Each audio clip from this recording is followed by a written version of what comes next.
দরজ cinema মুক্তি পেতে চলতি বছরে হ্যাট্রিক করবেন ঢাকাই সিনেমার নায়ক সাকিব খান। আগামী 15 নভেম্বর প্রেক্ষাগৃহে আসছে অনন্য মামুনের পরিচালনায় এই সিনেমাটি।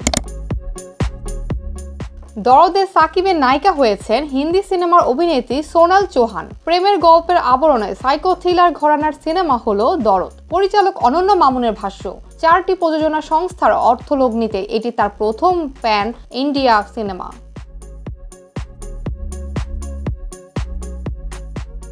দরদ সিনেমায় সাকিবের নায়িকা ভারতীয় অভিনেত্রী সোনাল চৌহান শুটিংয়ের কাজ শুরু হয়েছিল গত বছরের অক্টোবরে। অনন্য মামুন বিজ্ঞপ্তিতে সিনেমার গল্পের আভাস দিয়ে বলেছেন, বারাণসীতে একাধিক প্রভাবশালী ব্যক্তি খুন হন। ওই হত্যাকাণ্ডে সন্দেহ পড়ে শহরের দুলু মিয়া নামের এক ব্যক্তির উপরে।